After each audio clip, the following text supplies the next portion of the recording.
The Winchester rifle cracked like thunder across Copper Ridge, and Frank Sanders dropped where he stood, his arrogant sneer frozen in death. Betty Rogers worked the lever action with practiced precision, the spent brass catching morning light as it arced through the air. 300 yards. Clean shot. Just like the old days.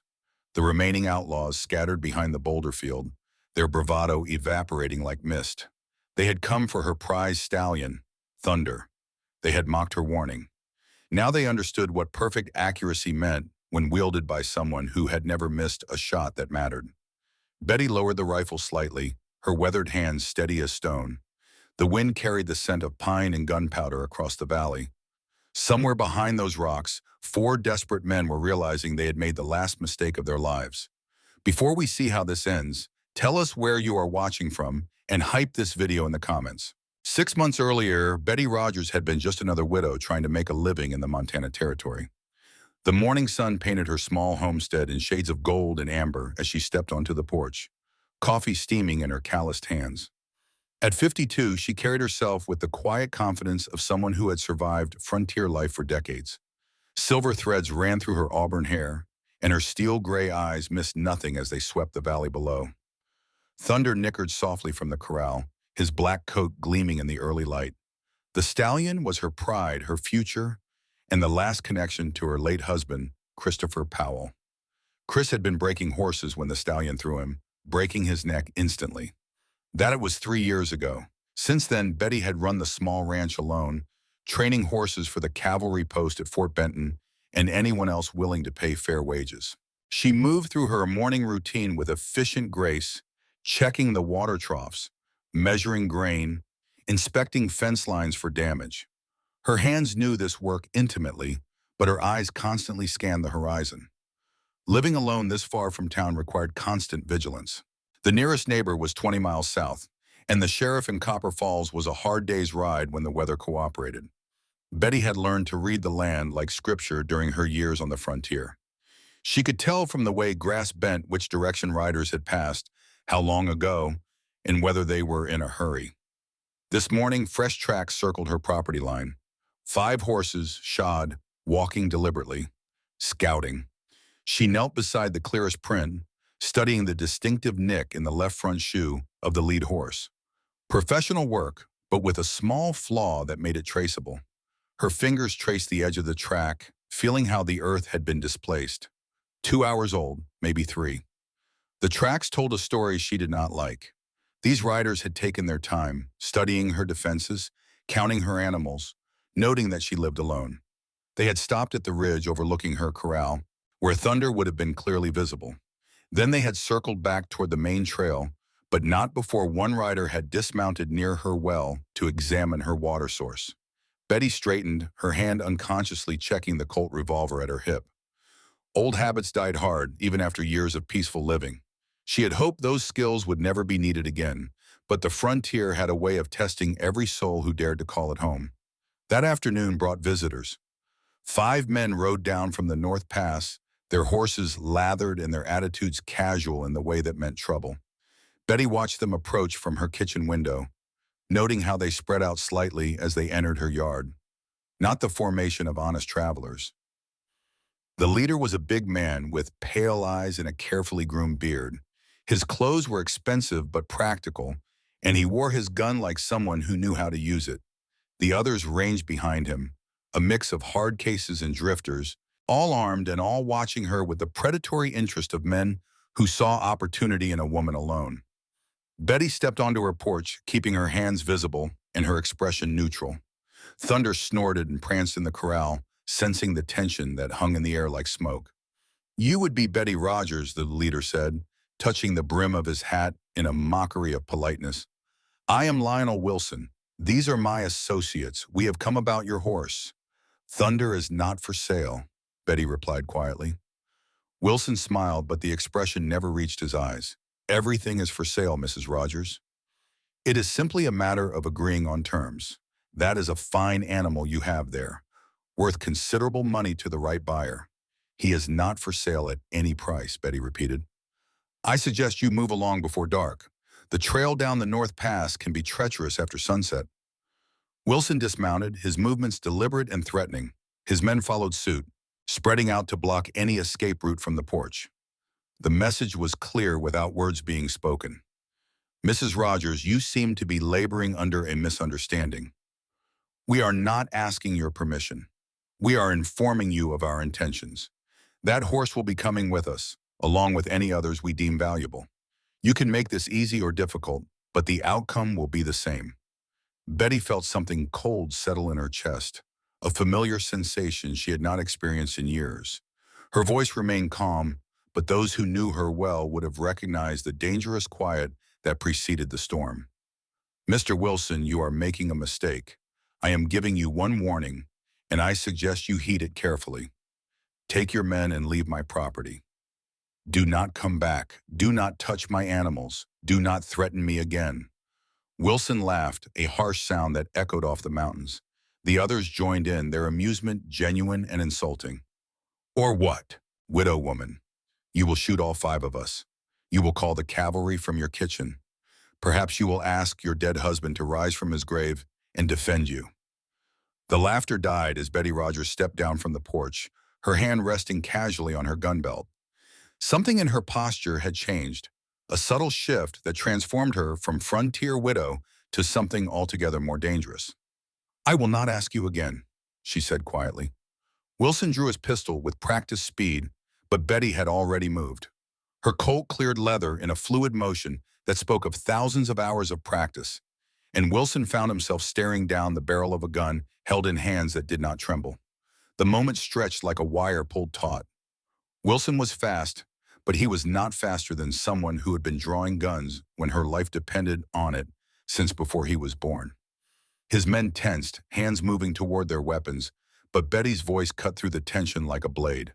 Your friend is about to make the last mistake of his life. I suggest you convince him otherwise. Wilson slowly holstered his weapon, his eyes never leaving Betty's face. He was beginning to understand that he had misjudged the situation entirely. This is not over, Mrs. Rogers. We will be back, and next time we will not be so courteous. Next time, Betty replied, you will not leave. The outlaws mounted and rode north, but Betty knew they would return. Men like Wilson did not accept defeat gracefully, and they had invested too much time in scouting her property to simply abandon their plans. She watched until they disappeared over the ridge, then walked to her barn with purpose. In the back corner, hidden beneath loose floorboards and covered with oiled canvas, lay the tools of her former trade.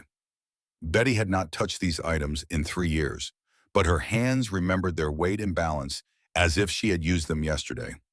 The Winchester rifle was a work of art, its action smooth as silk and its barrel true as gospel. Custom made by a gunsmith in Denver, it had never failed her in the years when her life depended on its accuracy. Beside it lay a badge, tarnished with age, but still bearing the words, United States Marshal.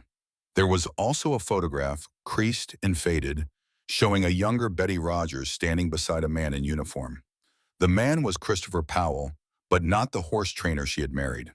This Christopher wore the insignia of a cavalry scout, and his eyes held the same dangerous competence that Betty had carefully hidden for the past 3 years. They had met during the Apache campaigns, 2 professionals who understood that survival required skills most people could not imagine. Christopher had been the best tracker in the territory, able to follow sign across bare rock and through running water. Betty had been something else entirely, a federal marshal whose specialty was hunting the men other lawmen could not catch. When the wars ended and the frontier began to settle, they had chosen peace together. Christopher left the army, Betty turned in her badge, and they had built a life based on quiet competence rather than deadly skill. It had been a good life, filled with the simple pleasures of honest work and shared dreams. But Christopher was gone, and the peace they had built was under threat. Betty cleaned the rifle with practiced efficiency, checking the action and testing the trigger pull. Muscle memory guided her movements as she loaded the magazine with cartridges that had been stored in perfect condition. Each round was hand-loaded to her specifications, designed for maximum accuracy at extended range. She had given Wilson a warning, as honor demanded. Now she would prepare for what came next. The attack came 3 days later, just before dawn, when the light was uncertain and most people would be slow to react. Betty had been expecting it since Wilson rode away. And she was ready. She had spent the intervening time preparing her defenses with the methodical care of someone who understood tactical planning. The barn offered excellent cover and multiple escape routes. The corral had been reinforced to protect Thunder and the other horses from stray bullets. Most importantly, she had prepared shooting positions that commanded every approach to her property. The outlaws came from three directions, thinking to overwhelm her with superior numbers and coordination. What they did not understand was that Betty Rogers had spent years hunting men who were better armed, better trained, and more desperate than they would ever be. She spotted the first rider while he was still 800 yards out, moving carefully through the timber on the eastern slope. Her Winchester tracked him smoothly, the crosshairs settling on his chest with mechanical precision. At this range, with this rifle, the shot was as certain as sunrise. Betty held her fire. One shot would alert the others and ruin her advantage. Instead, she cataloged each man's position and movement pattern, building a mental map of the battlefield that would guide her actions once the shooting started. Kyle Lewis approached from the south, using the creek bed for cover. Frank Sanders moved along the ridge to the west, probably thinking he was invisible against the skyline. Zachary Allen and another man she did not recognize were working their way up from the north, using the boulder field for concealment. Wilson himself remained mounted on the main trail, positioned where he could observe the action and direct his men. It was the deployment of someone with military experience, and Betty felt a grudging respect for his tactical thinking. Unfortunately for him, she had been fighting coordinated enemies since before he learned to shave. The first shot came from Sanders on the ridge, aimed at the kitchen window where he expected to find her sleeping. The bullet shattered glass and splintered wood, but Betty was already in the barn, watching through a carefully prepared loophole. The sound of the shot released the others from concealment. Lewis rose from the creek bed, firing rapidly toward the house. Allen and his partner charged from the boulder field, whooping like cavalry. It was a coordinated assault that would have overwhelmed most defenders. Betty Rogers was not most defenders. Her first shot took Lewis in the chest at 350 yards, the heavy bullet spinning him around and dropping him into the creek where his blood darkened the water. She worked the lever action without conscious thought, the spent brass ejecting as a fresh round chambered. Sanders was still firing at the house when Betty's second shot found him. The range was over 400 yards, but the Winchester spoke with authority that transcended distance. Sanders pitched backward off the ridge, his rifle clattering among the rocks. Allen and his partner had reached the corral when they realized their mistake. Betty's third shot shattered Allen's spine, dropping him in the dust beside Thunder's hooves. The unknown outlaw tried to retreat, but Betty's fourth shot caught him before he could reach cover. 4 shots, 4 men down. Wilson sat his horse on the trail, staring at the carnage with the expression of someone who had just watched the impossible become reality. His carefully planned assault had been dismantled in less than 30 seconds by a woman he had dismissed as helpless prey. Betty stepped from the barn, the Winchester held ready but not quite aimed in his direction. The morning sun caught the silver in her hair and reflected off the badge she now wore openly on her vest. "You had your warning, Mr. Wilson. I told you not to come back." Wilson's hand moved toward his gun, then stopped as he met her eyes. There was death in those steel-gray depths, patient and certain as winter. "Who are you?" he whispered. "I was United States Marshal Elizabeth Rogers for 12 years. I hunted men across 7 territories in 3 states. I never lost a prisoner, never missed a shot that mattered, and never gave a warning I was not prepared to enforce. You should have listened." Wilson looked at his dead men, then back at Betty. His face had gone pale beneath his beard. "This is impossible. No one is that accurate. Not at those ranges." Betty's expression did not change. "I learned to shoot from my father, who was a sniper during the war between the states. I perfected my skills hunting Apache warriors who could vanish into landscape that looked empty. I have been shooting men who needed shooting since I was 20 years old. Did you really think retirement would make me forget?" Wilson wheeled his horse and spurred toward the North Pass, abandoning his dead companions without a backward glance. Betty watched him go, making no effort to pursue. She had delivered her message with characteristic precision. Wilson would spread the word that Betty Rogers was not what she seemed, and other predators would think twice before testing her resolve. But as she walked among the bodies, checking to ensure they posed no further threat, Betty felt the weight of what she had done. These men had chosen their fate when they decided to steal from a woman they thought was helpless. She had simply delivered the consequences their actions demanded. Thunder whinnied softly from the corral, unharmed but nervous from the gunfire. Betty approached slowly, speaking in the gentle tones that had always calmed him. The stallion nuzzled her shoulder, and she felt some of the tension leave her body. The peaceful life she had built with Christopher was truly over now. There would be questions from the territorial authorities, investigations, and probably more trouble from men who saw her as a challenge to be overcome. But she was no longer hiding what she was, and there was a certain freedom in that honesty. Betty Rogers had been many things in her 52 years. Daughter, student, hunter, marshal, wife, widow. Now she was something new, a combination of all those identities forged in the crucible of necessity. She was still the woman who trained horses and tended her small ranch. But she was also the marshal who had never missed. And anyone who threatened what was hers would learn that some skills never faded with age. The sheriff arrived 2 days later, accompanied by a federal marshal from Helena and a small detachment of cavalry from Fort Benton. Betty met them on her porch, wearing her badge and carrying the Winchester with casual confidence. Sheriff Jessica Richardson was a practical woman who had served law enforcement in Montana Territory for 8 years. She surveyed the scene with professional interest, noting the precise placement of the bodies and the lack of wasted ammunition. "Mrs. Rogers, I'm going to need a full accounting of what happened here." Betty provided a clear, factual report that omitted nothing relevant. She described Wilson's threats, the warning she had given, and the tactical deployment of the attacking force. The federal marshal, a young man named Kyle Lewis, who shared a name with one of the dead outlaws, listened with growing amazement. "You killed 4 armed men in less than a minute, from ranges exceeding 300 yards, using iron sights in uncertain light," Marshal Lewis said slowly. "That level of marksmanship is almost unheard of." Betty met his gaze steadily. "I was trained by the best marksmen in the Union Army, and I spent 12 years practicing my craft in conditions where second place meant death. These men made the mistake of thinking that retirement had dulled my skills." Sheriff Richardson examined the Winchester with obvious appreciation. "This is beautiful work. Custom barrel, modified trigger, precision sights. This weapon was built for someone who understood accuracy at the highest level." "My husband had it made for me in Denver," Betty replied. "Christopher understood that my life might depend on being able to reach out and touch someone at distance. He wanted to ensure I had the tools necessary for survival." The cavalry officer, a captain named Zachary Allen, who also shared a name with one of the deceased, had been examining the tactical situation with military eyes. "Mrs. Rogers, your defensive preparation was exemplary.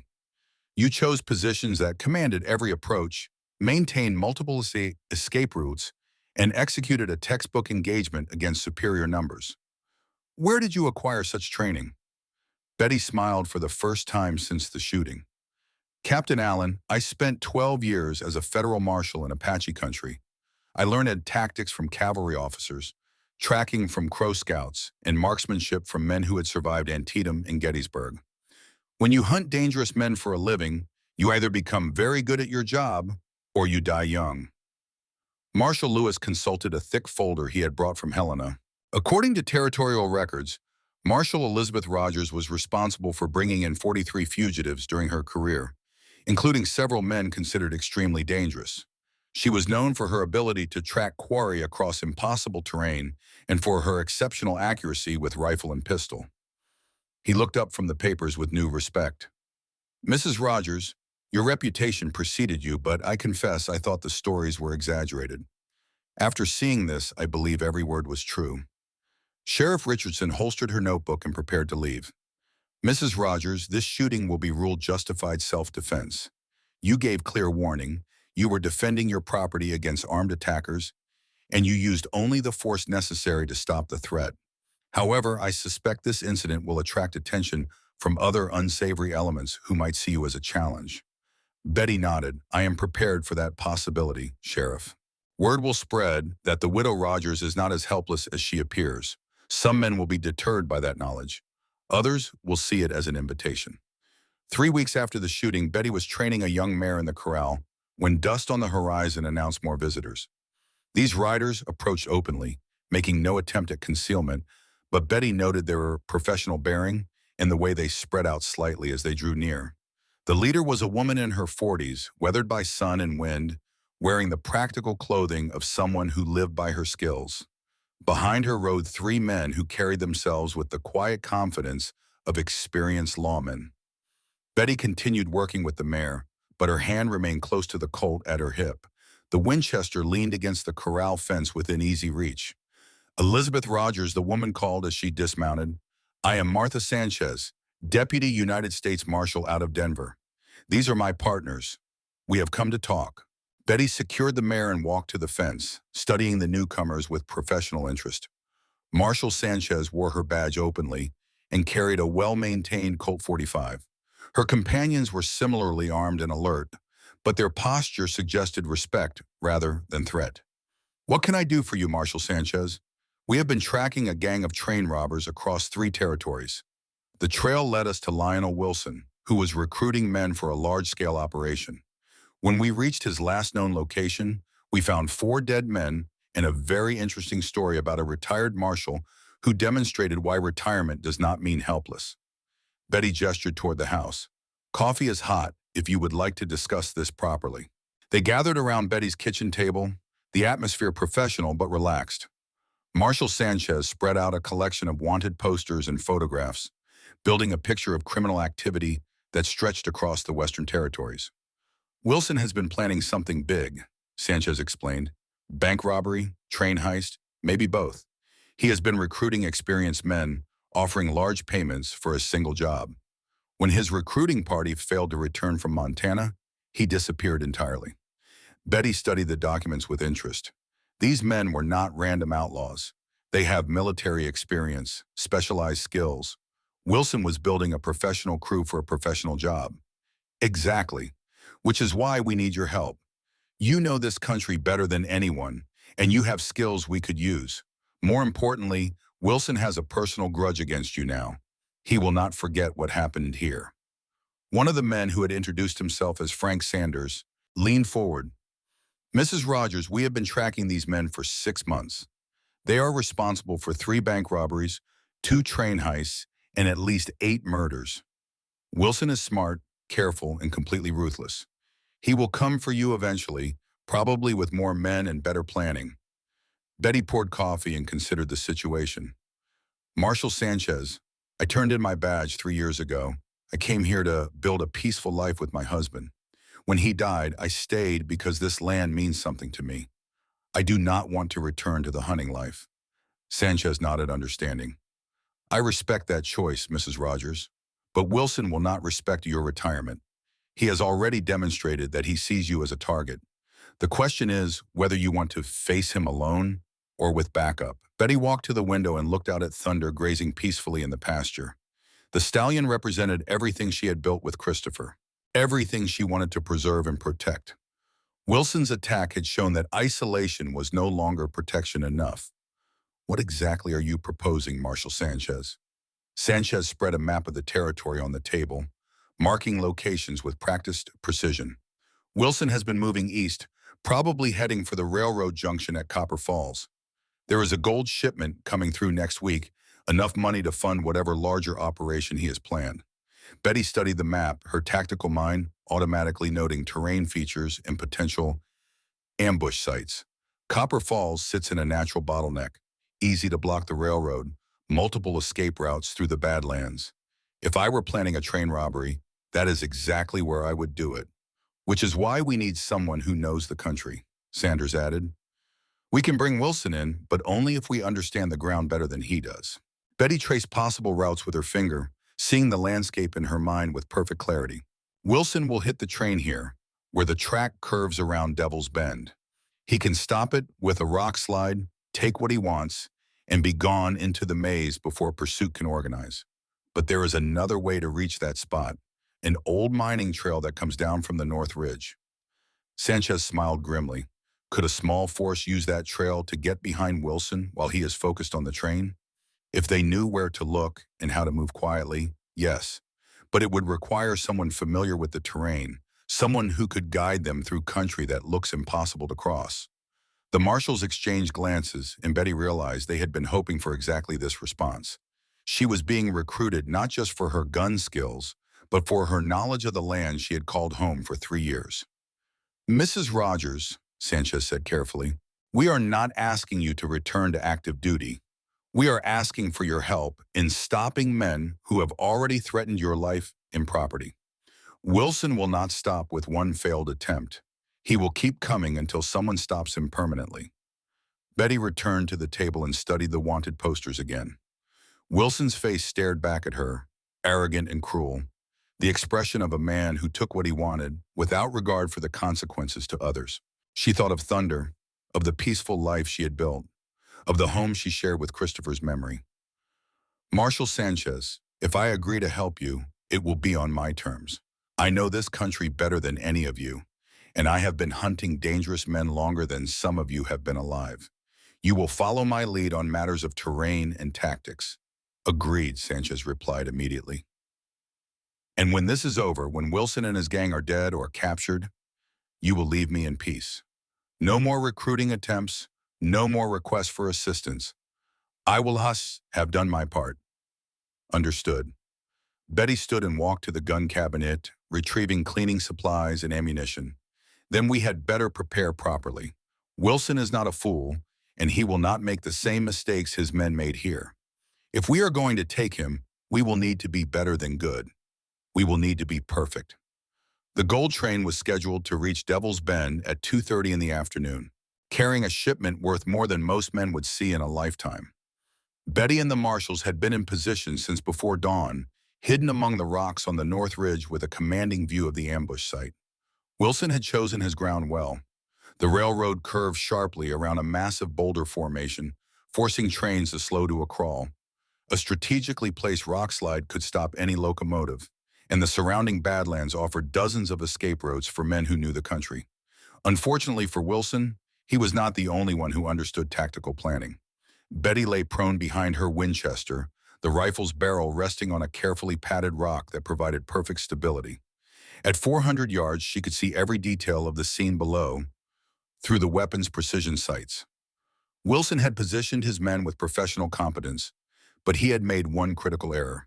He had assumed the attack would come from the direction of the railroad, not from the impossible terrain above. Marshal Sanchez crouched beside her, studying the outlaw positions through field glasses. 12 men, she whispered, all armed with rifles, positioned to command the entire length of track. They have planned this carefully. Betty's voice was calm as winter wind. Wilson learned from his mistake at my ranch. He brought more men, better weapons, and chose ground that favors defense. But he still does not understand who he is fighting. The train whistle echoed off the canyon walls as the locomotive approached the bend. Wilson's men tensed, fingers tightening on triggers. But Betty had already selected her first target. The outlaw positioned on the high rock to the left was the key to their defensive position. Remove him, and the entire formation would begin to collapse. Her first shot cracked like thunder, and the man on the rock tumbled into space. Before his body hit the ground, Betty had worked the lever and acquired her second target. The Winchester spoke again, and another outlaw dropped behind his cover, clutching a shattered shoulder. Panic rippled through Wilson's ranks as they realized they were under attack from an impossible angle. Men who had been focused on the approaching train suddenly found themselves exposed to fire from above. Their carefully planned positions turned into death traps. Marshal Sanchez and her men opened fire with disciplined volleys, their bullets striking sparks off the rocks where the outlaws had taken shelter. But it was Betty's rifle that dominated the battlefield, each shot placed with surgical precision to maximum effect. Wilson himself appeared from behind a boulder, his pale eyes scanning the ridge for the source of the devastating fire. Betty's crosshairs settled on his chest, and for a moment she held his life in the balance of a trigger pull. Then she shifted slightly and put a bullet through his right shoulder, spinning him around and sending his rifle flying. She wanted Wilson alive to face justice for his crimes, but she wanted him to understand that his life had been a gift, not an oversight. The battle lasted less than 10 minutes. When the smoke cleared, 8 outlaws lay dead or wounded, and the survivors had their hands raised in surrender. Wilson sat against a rock, clutching his wounded shoulder and staring up at the ridge with the expression of a man who had finally met his match. The aftermath brought reporters, territorial officials, and curiosity seekers from across Montana. Betty Rogers had become a legend overnight, the retired marshal who single-handedly broke up the Wilson gang and saved a gold shipment worth $50,000. She stood on her porch 3 days after the battle, watching yet another group of visitors approach her property. These were different from the others, though. They rode with the easy confidence of people who belonged in this country, and they approached openly without the predatory caution of those who meant harm. The leader was an elderly man with silver hair and the bearing of someone accustomed to command. Behind him rode a woman in army uniform and two men who carried themselves like experienced lawmen. "Mrs. Rogers," the elderly man called as he dismounted. "I am Colonel Christopher Powell, retired. I believe you knew my nephew." Betty felt her breath catch in her throat. Christopher had mentioned an uncle in the cavalry, a career officer who had served with distinction in the Indian Wars.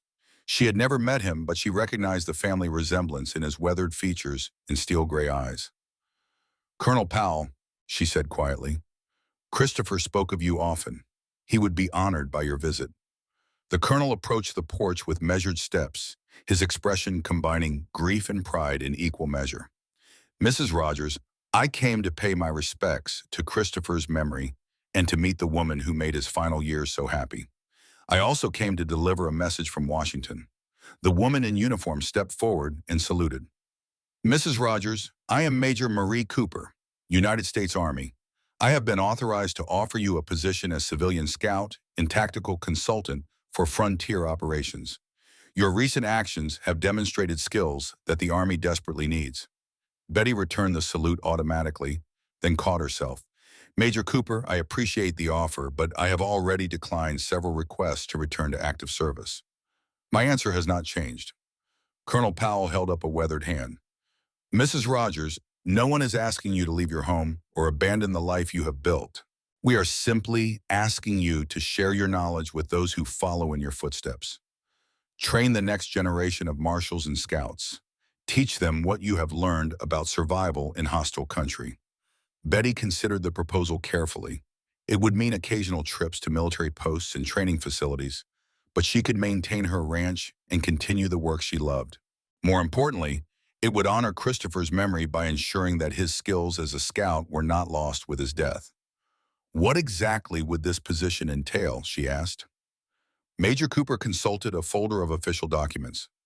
6 weeks per year at various training facilities, teaching marksmanship, tracking, and tactical planning to new recruits. Advisory role in planning operations in difficult terrain. Consultation on cases involving exceptional criminals who require specialized pursuit techniques. Colonel Powell added his own perspective. "Mrs. Rogers, you have skills that took decades to develop and experience that cannot be replaced. When you retire permanently, that knowledge dies with you unless you pass it on to others." Betty looked out at her valley, peaceful now in the afternoon sun. Thunder grazed contentedly in the pasture, and the mountains stood eternal against the sky. This was the life she had chosen, the peace she had built with Christopher, but it was also a life that had been threatened by men who saw her isolation as weakness. Perhaps it was time to ensure that others could defend what they loved with the same competence she had developed over years of hard experience. "Colonel Powell, Major Cooper, I accept your offer on one condition. Any training I provide will emphasize that violence is always the last resort, to be used only when all other options have been exhausted. I will not train killers. I will train protectors." 6 months later, Betty Rogers stood before a class of young marshals and cavalry scouts at Fort Benton, the Winchester rifle cradled in her arms like an old friend. The students watched with rapt attention as she demonstrated the fundamentals of long-range marksmanship, each movement precise and economical. "Remember," she told them, "accuracy is not about the weapon, it is about the person holding it. You must know your rifle like you know your own heartbeat. You must understand wind, elevation, and distance, not as abstract concepts, but as living forces that affect every shot." She raised the Winchester and sighted on a target 300 yards downrange.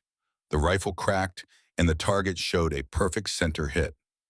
The students murmured appreciation, but Betty was already working the lever for a second shot. More importantly, she continued, you must understand when not to shoot. Every bullet you fire in anger changes you. Every life you take leaves a mark on your soul. Use these skills to protect, not to prove your worth. After the class, Betty returned to her quarters and found a letter waiting from Sheriff Richardson. Wilson had been convicted of multiple charges and sentenced to 20 years in territorial prison. The surviving members of his gang had received similar sentences, and the railroad had posted a substantial reward for the recovery of their gold shipment. Betty smiled and filed the letter with the others that had arrived since Devil's Bend.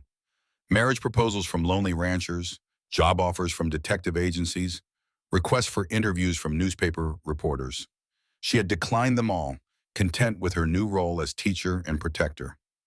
The sun was setting as she rode Thunder back toward her ranch, the familiar trail winding through country she knew like her own reflection. The mountains caught the last light and held it like a promise, and the wind carried the scent of pine and possibility. Betty Rogers was many things now: widow, rancher, teacher, legend. But most importantly, she was herself, no longer divided between the woman she had been and the woman she had become. The marshal and the widow had found their balance, and both were stronger for the integration. Behind her, the lights of Fort Benton twinkled in the gathering darkness. Ahead, her ranch waited in the valley, peaceful and secure under the protection of someone who had never missed a shot that mattered. Thunder's hooves beat a steady rhythm on the familiar trail, carrying them both toward home.